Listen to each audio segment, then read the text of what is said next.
जय श्री महावीर कीर्ति महाराज की, परम पूज्याचे श्री विमल सागर महाराज की, परम पूज्याचे श्री तपस्वी सम्राट सन्मति सागर महाराज की, परम पूज्याचे गुरु सुंदर सागर महाराज की, अहिंसा में विश्व धर्म की, जिनवाणी माता की।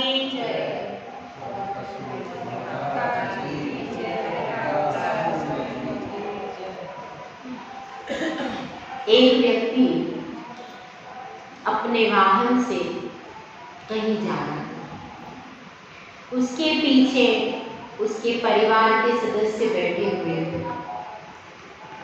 वाहन 100 की स्पीड से चला रहा था और उसको बहुत ज्यादा समय नहीं था उसके पास। उसको बहुत जल्दी अपने लक्ष्य तक पहुंचना है।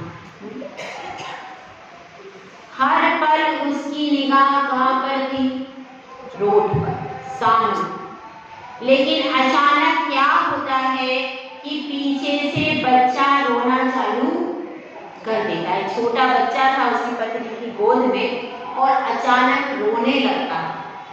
तो उसका पूरा ध्यान पीछे की ओर चला जाता है और अचानक सामने से एक ट्रक आ जाता है और ट्रक वाला भी साइड नहीं दे पाता है और कार का जो ड्राइवर है वह भी बच नहीं पाता है। सड़कों पर एक तरफ लिखा रहता है, सावधानी हटी, दुर्घटना। यह सावधानी क्या होती है?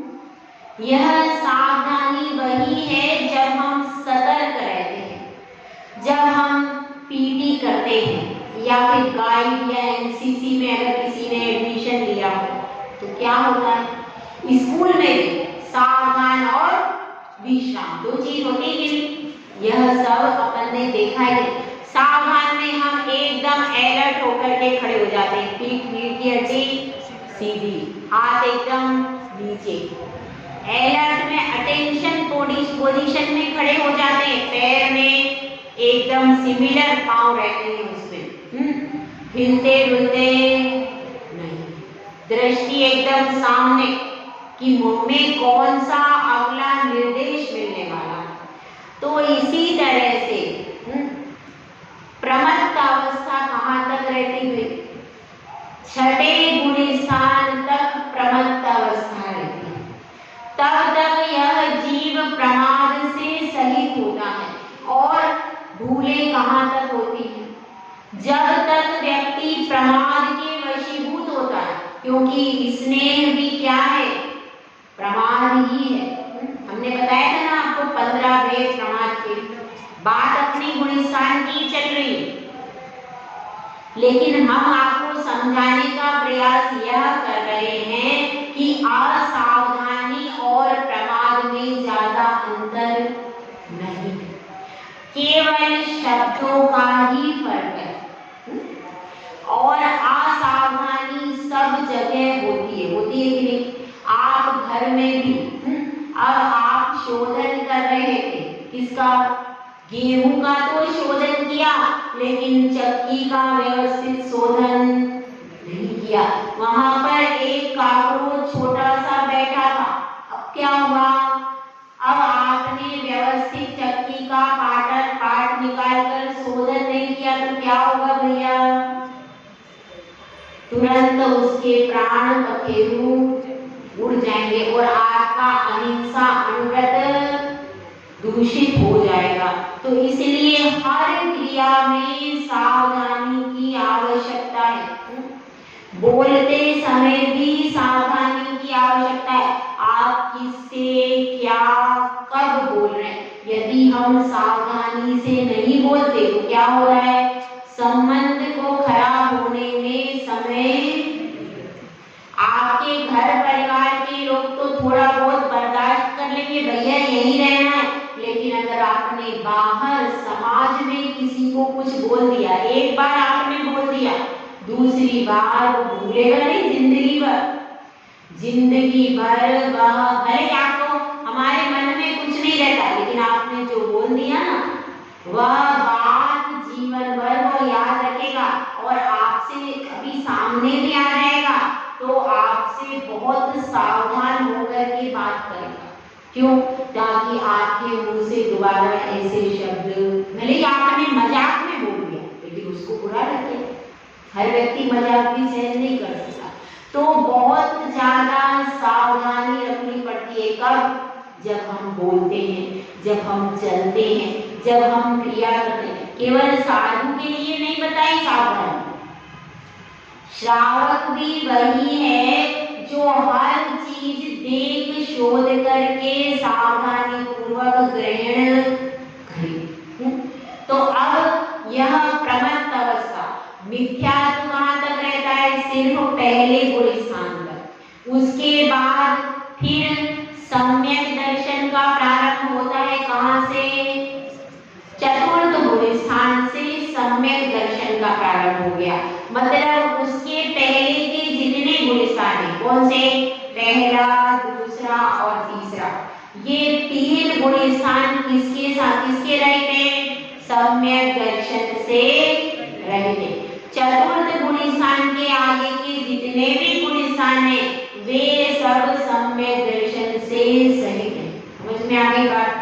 चौथे से लेकर 14वें तक सारे गुण स्थानों में सम्यक दर्शन रहेगा। सही है कि गलत है भाई? सही है कि गलत है? सोच के बताना। हाँ, मैं पूछती हूँ इसलिए। हाँ भाई बताओ जल्दी जल्दी। 4 से 14 तक सम्यक दर्शन रहेगा। सही है कि गलत है? हाँ बताओ, सही कौन बोल रहा है, गलत कौन बोल रहा है? बताओ।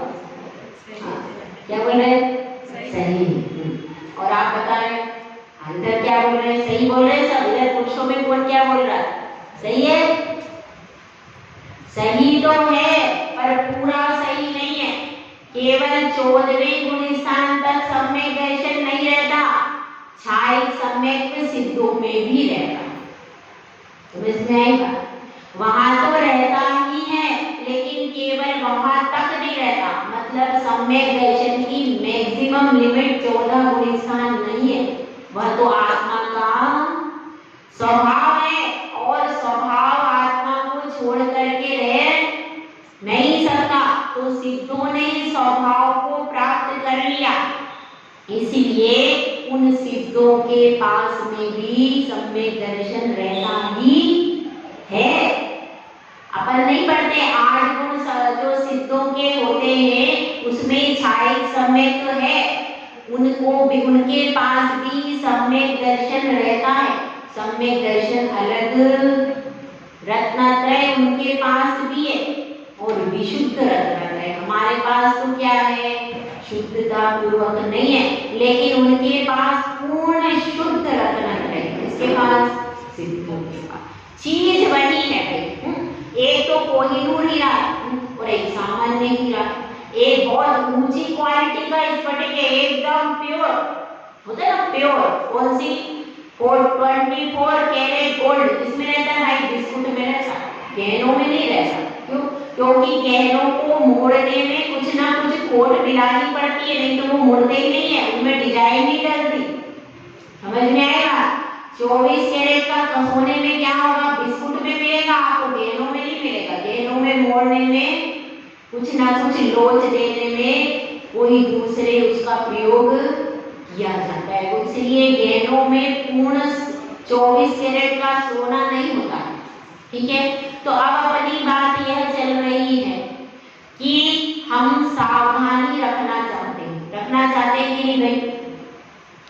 श्रावक धर्म और साधु धर्म दोनों धर्म सावधानी के लिए ही है। ये मत सोचना कि श्रावक बन गए तो कुछ भी कर लो, ऐसा नहीं लिखा।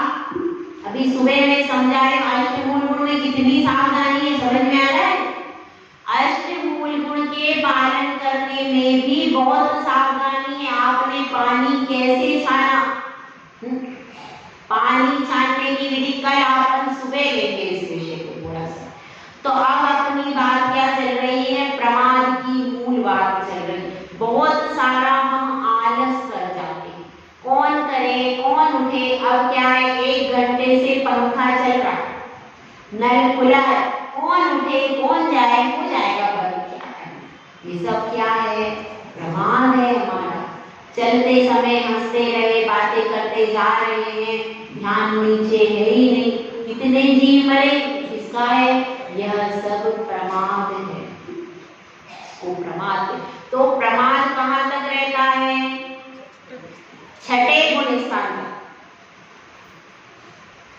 छठे गुण स्थान तक प्रमाद रहता है, उसके आगे प्रमाद नहीं रहता। और छठे, अब आपकी चर्चा कहाँ से शुरू होगी? वह हमारे चेतन राजा सातवें गुण स्थान को उन्होंने शुरू किया और फिर कहाँ आ गए? छठे गुण स्थान में आ गए। छठे गुण स्थान की क्या विशेषताएं हैं, उसकी परिभाषा सुन लीजिए पहले। प्रत्याख्यानावरण और अप्रत्याख्यानावरण, इनका तो उदयाभावी क्षय हो जाता है। इनकी जो प्रकृतियां हैं, मतलब यह उदय में नहीं आती दोनों कषाय। संचरण कषाय का तीव्र उदय, कौन सी कषाय का तीव्र उदय होगा? संचरण कषाय का तीव्र उदय होगा और उस तीव्र उदय में प्रमाद सहित अवस्था बनती है। महाव्रत है उनके, लेकिन महाव्रत होने के बाद भी प्रमाद रहता है और उसके कारण उनकी आत्मा में प्रवृत्ति नहीं हो पाती। अब उसमें क्रिया किस प्रकार की रहेगी? प्रतिक्रमण और प्रत्याख्यान है, उसके बाद सामायिक है। यह सारी क्रियाएं उसमें चलती रहेगी और क्रिया तो मूल रूप से बाहर चल रही, अंतरंग में विशुद्ध अवस्था भी बनती रहेगी। सातवां गुण स्थान भी पर कब बन गया इसका कोई ठिकाना। जब उनकी विशुद्धि बढ़ जाएगी तो सातवां गुण स्थान बढ़ता चला जाएगा। तो अब छठे गुण स्थान में क्या चीज है? सबसे पहले यह निर्ग्रंथ मुनिराज को ही होता है, जो दिगंबर मुनिराज है उन्हीं को होता है छठा गुण स्थान, दूसरे को नहीं हो सकता। ये बिल्कुल नियम, इसमें कोई दो राय वाली बात नहीं। कुछ तो बिल्कुल फिक्स चीजें हैं हमारे दिमाग में कि वह चीज कितना ही कोई आय का परिश्रम कर ले, 100 साल की भी आय का हो जाए तो भी उसका छठा गुण स्थान।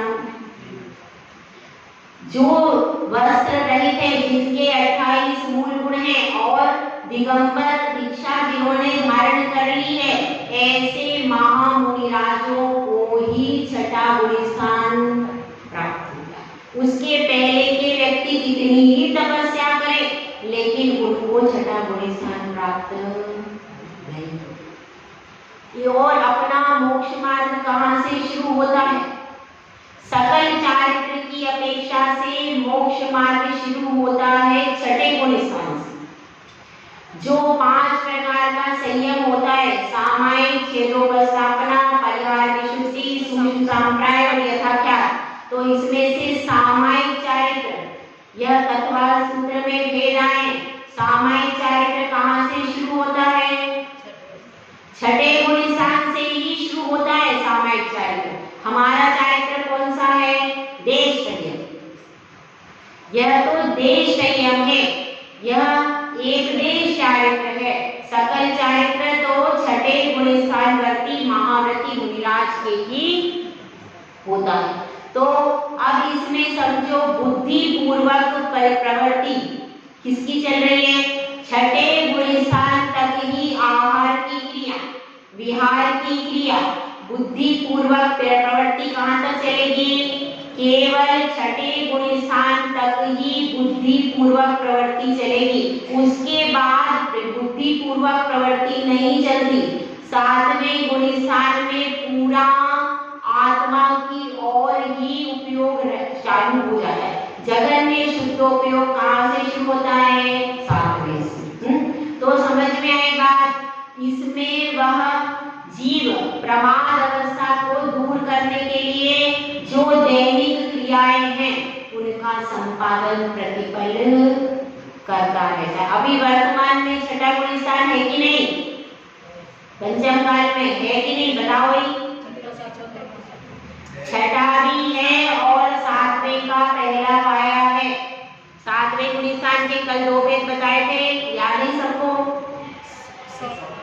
स्वस्थान अप्रमत्त और सातिशय अप्रमत्त, ये 2 पाए कल बताए थे।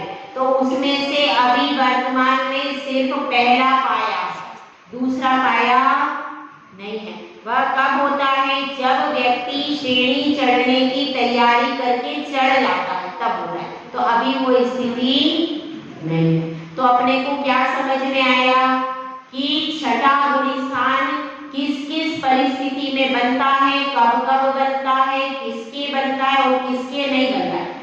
वस्त्रधारी को 3 काल में भी छठा गुण स्थान, भले वह घर पे रह करके कैसे ही तपस्या कर रहा है, फिर भी उसको, जो लोग ऐसा कहते हैं कि हम तो भाव से मुनि हैं, तो उनका यह कथन मिथ्या है।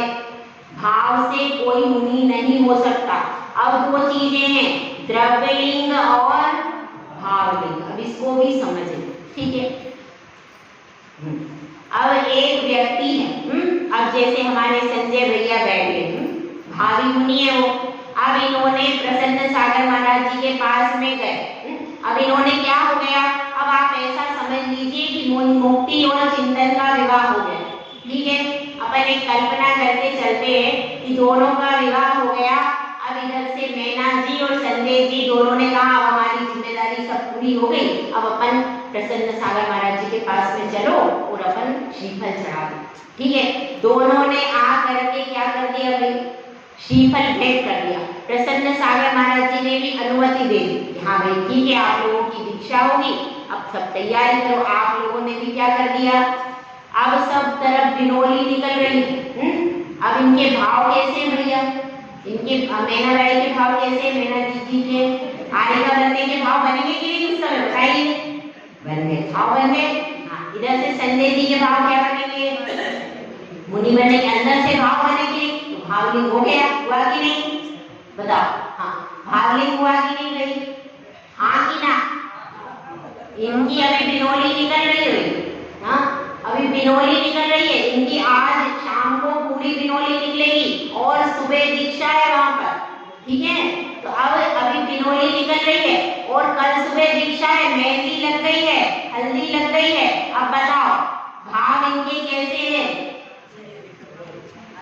आरिका बनने के हैं, तो भावलिंग हुआ कि नहीं? हाँ कि ना? पहले बताओ, हाँ आए कि ना है? हाँ भावलिंग हुआ कि नहीं? हाँ कोई कुछ बोलता नहीं है, इधर से बताओ भावलिंग है कि नहीं?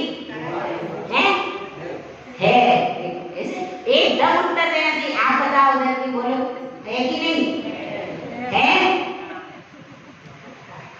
भावलिंग है कि नहीं? नहीं है, क्योंकि पहले तपेली चाहिए। दूध कैसे गर्म हो जाएगा भैया? द्रव्यलिंग पहले होता है, भावलिंग बाद में होता है। जब तक इनको दीक्षा, जब तक इनके वस्त्र परिवर्तन होंगे, उसके बाद क्या होगा, उसके बाद इधर से सफेद साड़ी होगी, उधर से वे निर्ग्रंथ मुनिराज बन जाएंगे और उनके ऊपर प्रसन्न सागर महाराज जी संस्कार कर देंगे।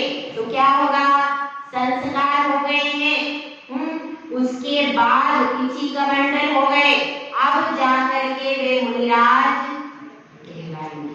तब फिर उसके बाद उनका 7वां गुण स्थान, और तब वे बनेंगे भावलिंग सहित द्रव्यलिंग। द्रव्यलिंग पहले आएगा, पहले संस्कार होंगे 28 मूल गुणों के विधिवत और नाम रखा जाएगा और किसी कमंडल। उसके बाद ये क्या हो गया, यह सारा द्रव्यलिंग होगा। इधर इनका क्या होगा, इनको सफेद साड़ी दी जाएगी, इनके संस्कार होंगे, इनका भी सब विधि कमंडल। जब पूरी चीजें आ गई, ये सब तो द्रव्यलिंग, ये द्रव्यलिंग आया। अब इसके बाद इनके भाव बनेंगे 5वें गुण स्थान के, तो जो भाव बनेंगे उसको कहेंगे भावलिंग। यानी पहले पूरा दीक्षा का प्रोसीजर हो जाए, उसके बाद भावलिंग होगा। पहले कौन सा होगा, पहले द्रव्यलिंग होगा, उसके बाद ही भावलिंग होगा। जैसे कि दूध को तपाना है भैया, तो बिना किसी बर्तन के तपाए तब जाएगा क्या? क्यों? डायरेक्ट अग्नि में डाल दो। क्यों? तपेली का खर्चा क्यों करें? अपन खर्चे से बचो, ठीक है, खर्चे से बचो ना, तो दूध को अग्नि में डाल दो, पक जाएगा, क्या होगा?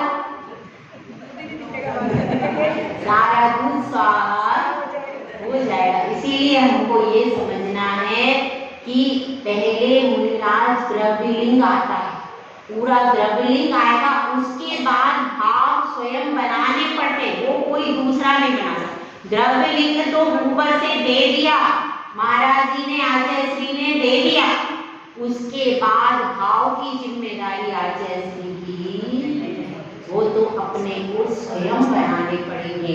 मेरे परिणाम यदि खराब होंगे तो संभालने के लिए वो आपको संबोधन दे सकते, लेकिन उसके बाद भी, संबोधन देने के बाद भी अपनी आत्मा की विशुद्धि को प्रतिपल बढ़ाने का काम किसको करना पड़ेगा? स्वयं को करना पड़ेगा। इसी तरह से 5वें गुण स्थान में है कोई, उसने 12 व्रत ले लिए, तो पहले आचार्य श्री के पास में जाकर 12 व्रत जैसे इन्होंने लिए, क्या नाम है इनका? सुभद्रा प्रचोर का, मेरे को 2-4 नाम याद हो गए। अब इन्होंने क्या किया है?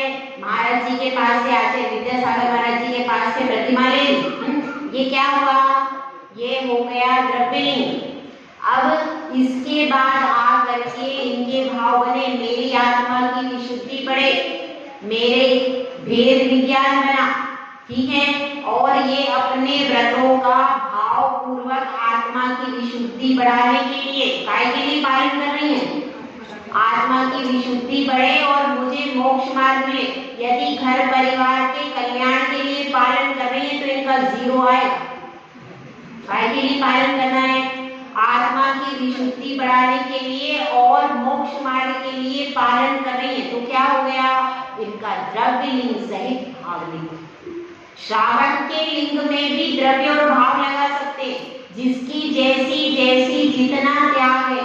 मान लो किसी का अष्टमूल गुण का भी नियम है और वह पालन करते समय यह सोचता है मेरे बेटे की शादी हो जाए, तो उसका 0 आए। क्यों? उस कोई भी व्रत लो, नियम लो, उसको पालन करते समय भाव मोक्ष का ही होना चाहिए, भाव अपनी आत्मा को परमात्मा बनाने का ही होना चाहिए। दूसरा भाव आपने किया, आपका भावलिंग गया। समझ में आई बात? अपने भावलिंग को बचाना है तो भेद विज्ञान प्रति समय रखो और क्या करो? सारी अपने व्रत को, अपने नियम को, सबको अपनी आत्मा को अर्पित कर दो। सारी साधना मेरी आत्मा की शुद्धता के लिए, आत्मा को परमात्मा बनाने के लिए, और दूसरा मेरा कोई लक्ष्य नहीं है। ऐसे दृढ़ता से जब पालन करोगे तो आपके भावलिंग में प्रतिपल निखार आ जाएगा। वो बाहर का जो निखार होता है कैसा होता है?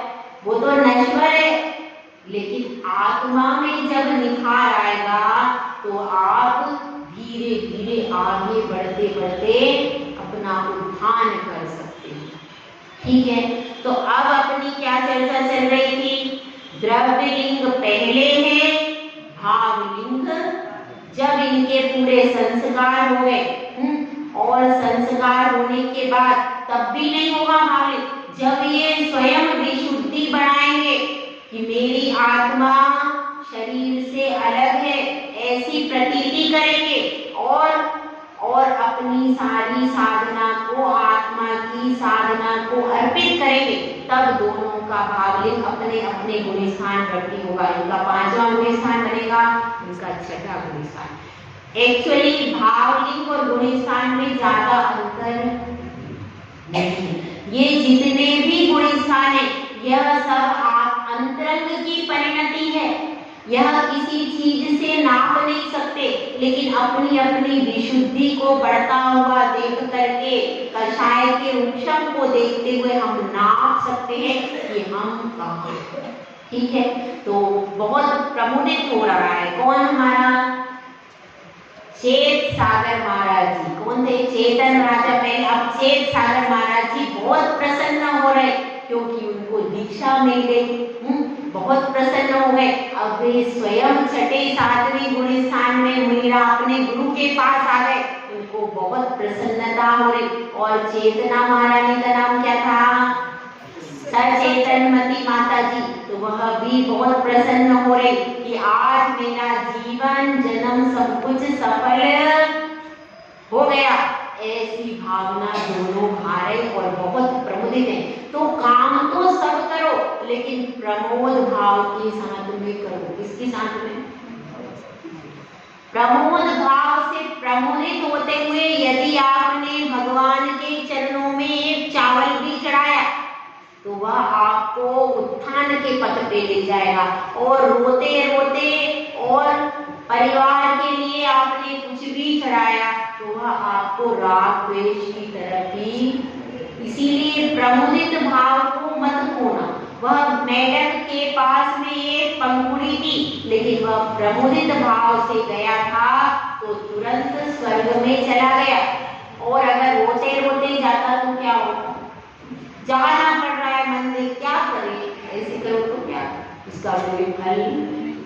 अपने मन में हर समय प्रमोद अहोभाग्य समझना कि मुझे मंदिर के दर्शन मिल गए। तो जब हम अपने मन को पवित्र करते हैं तो क्या होता है? तो अपना भावलिंग बनता है। तो अपन सबको क्या क्या बनाना भैया? सब दीक्षार्थी है यहाँ के, सबको द्रव्यलिंग सहित भावलिंग बनाना है। ठीक है, और श्रावक के व्रतों में भी रह करके द्रव्यलिंग सहित भावलिंग को बना करके अपन गुण स्थान पर आगे बढ़ेंगे। अभी अपना छठा सातवां हो गया। अब धीरे धीरे हम आगे ऊपर चढ़ेंगे और ऊपर के गुण स्थानों में आनंद बहुत ज्यादा है। कितना आनंद है इसको कल देखेंगे। जय बोला जय सुंदर सागर।